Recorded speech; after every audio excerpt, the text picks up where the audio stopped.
Assalamualaikum warahmatullahi wabarakatuh. Baiklah, kami dari kelompok 5 akan mempresentasikan hasil diskusi kami, yaitu tentang pelaksanaan dan mekanisme pencairan anggaran di tingkat makro.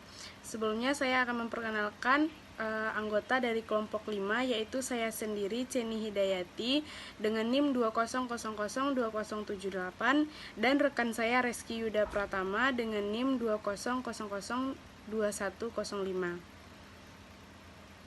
Untuk materi pertama, yaitu tentang pengertian pencairan dana, akan saya bacakan sendiri.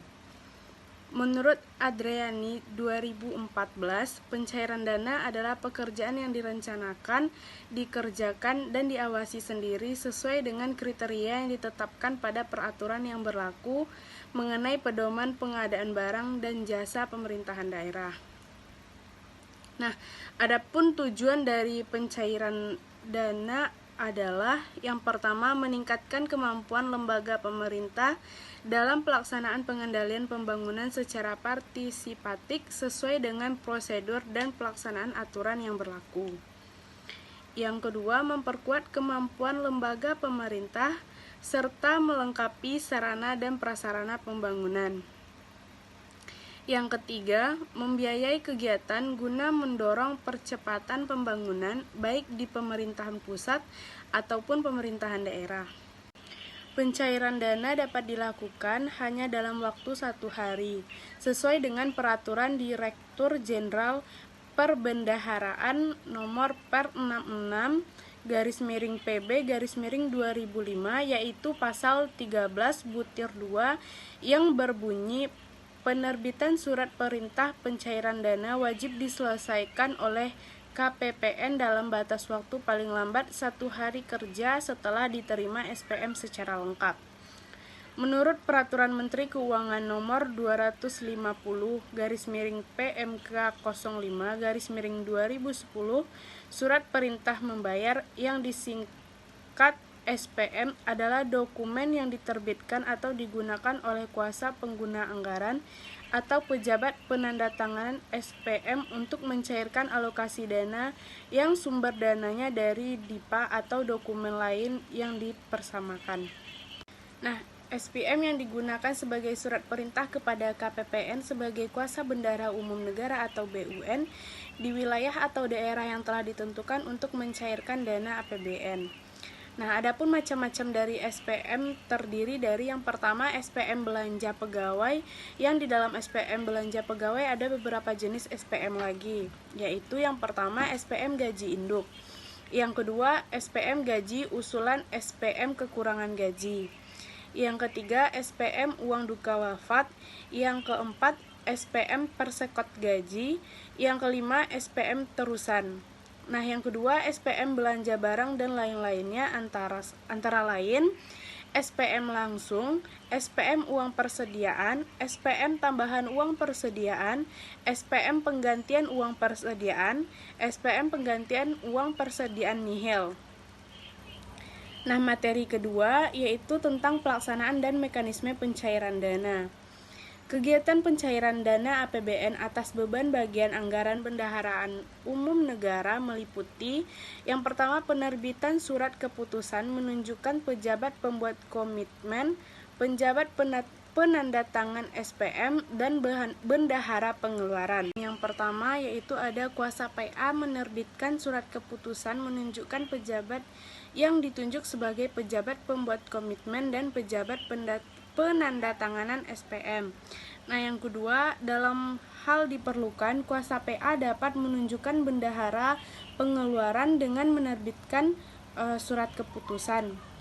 Bagian yang ketiga, pejabat sebagaimana dimaksud pada ayat 1 huruf A dan huruf B dan ayat 2 tidak boleh saling merangkap.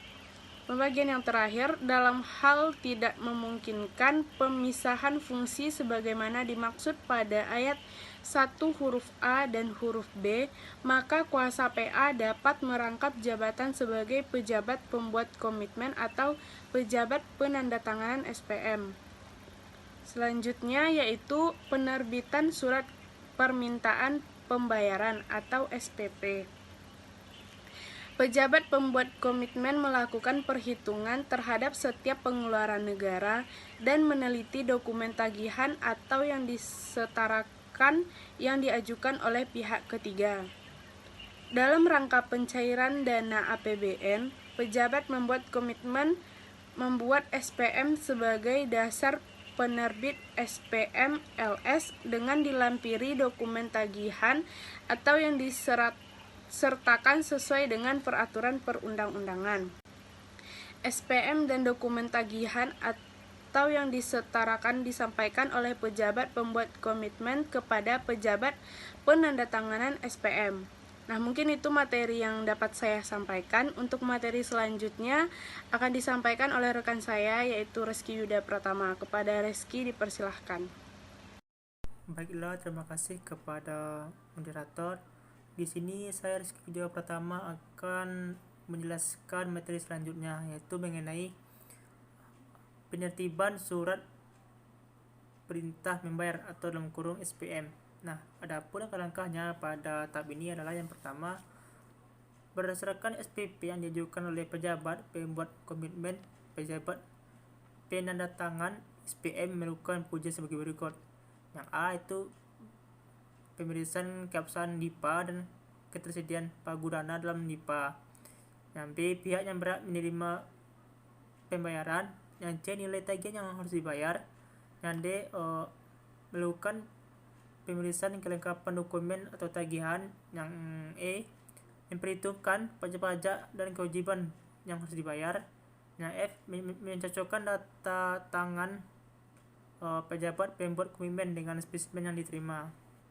Itu pun langkah yang pertama. Langkah yang kedua itu berdasarkan pengujian sebagaimana yang dimaksud pada nomor 1 di atas. Pejabat penandatangan SPM membuat menandatangani dan menyampaikan SPM LS kepada Kepala KPPN selaku kuasa BUN di daerah dengan dilampiri dokumen tagihan pembayaran sebagai berikut. Yang A, belanja subsidi dilampiri SPTB. Yang B, belanja hibah. Yang C, belanja transfer kepada pemerintah daerah. Yang D, pembayaran pokok bunga dan kewajiban lainnya. Yang E, pembayaran pokok bunga. Yang F, penyaluran modal negara dilampiri SPTTP. Yang G, pembayaran jasa bank dalam rangka penerusan pinjaman. Yang H, pembayaran penjamin pemerintah. Yang I, pengeluaran kerjasama internasional. Yang J, pengeluaran pinjaman hukum internasional. Yang K, pemberian pinjaman pemerintah. Yang I, penerusan hibah. Yang M, investasi pemerintah. Dan N, pengeluaran lainnya sebagaimana yang dimaksud pada huruf A sampai dengan huruf M.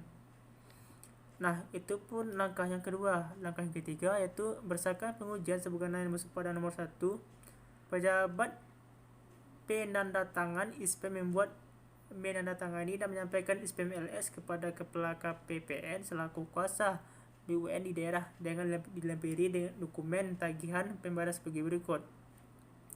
Yang A itu pembayaran dalam rangka pengembalian penerimaan negara dilampiri SKP4, SKTB dan SPTB. Yang B, pembayaran dalam rangka pengembalian dana rekening. Yang C, dalam hal terdapat kewajiban membayar kepada negara berupa pajak atau bukan pajak. Dan penyampaian SPM sebagaimana masuk pada nomor 2 dan nomor 3 di atas. Yang D, dalam SPP yang diajukan tidak sesuai dengan persyaratan sebagaimana yang masuk pada nomor 1 di atas. Adapun langkah yang keempat yaitu penerbitan surat perintah pencairan dana atau SP2D. Pada langkah yang terakhir ini adapun hal-hal yang dibahas pada langkah ini yaitu yang pertama, kantor pelayanan perbendaharaan negara atau KPPN melakukan pengujian atas SPM beserta dokumen tagihan pembayaran sebagai lampiran SPM. Yang kedua, melakukan pengujian sebagaimana yang dimaksud pada nomor 1 di atas. Yang pertama yaitu pengujian yang bersifat substantif dan normal. Nah, pada substantif sebagaimana yang dimaksud pada nomor 2 di atas adalah menguji kebenaran perhitungan tagihan yang tercantum dalam SPM, menguji ketersediaan dana dalam daftar isian pelaksanaan anggaran atau DIPA, menguji kelengkapan dokumen, dan menguji kecocokan angka antara nilai potongan pada SPM dengan faktur pajak, SPP, SSP, SBP, dan pengujian formal sebagaimana yang masuk pada nomor 2 huruf B di atas sebagaimana berikut. Yang A itu mencocokkan tanda tangan pejabat B tanda tangan SPM dengan spesimen yang diterima. Yang B melakukan pemilisan cara penulisan pengisian jumlah uang dalam angka dan huruf pada SPM dalam pilihan SPM. Dan yang C memeriksa kebenaran dalam penulisan isian SPM tersebut. Yang nomor 5 itu KPPM melakukan pencarian dana APBN atas beban kas negara dengan menerbitkan SP2D pada pihak penerima dana. Nah, SP2D dana alokasi umum diterbitkan 1 hari kerja sebelum awal hari kerja bulan berikutnya. Artinya diterbitkan pada 1 hari sebelum hari kerja. Untuk penyaluran dana alokasi umum bulan Januari, SP2D diterbitkan tertanggal pada awal hari kerja bulan Januari. SP2D untuk pembayaran kewajiban hutang diterbitkan sesuai dengan tanggal valuta. SPM yang diterbitkan SP2D dan telah dicarikan tidak dapat dibatalkan. SPM yang telah diterbitkan SP2D hanya dapat dilakukan perbaikan terhadap kesalahan yang ada. Nah, contoh kesalahannya itu yang pertama itu kesalahan pencantuman kode akun, kesalahan pencantuman kode fungsi subfungsi program kegiatan, dan kesalahan penulisan uraian pengeluaran.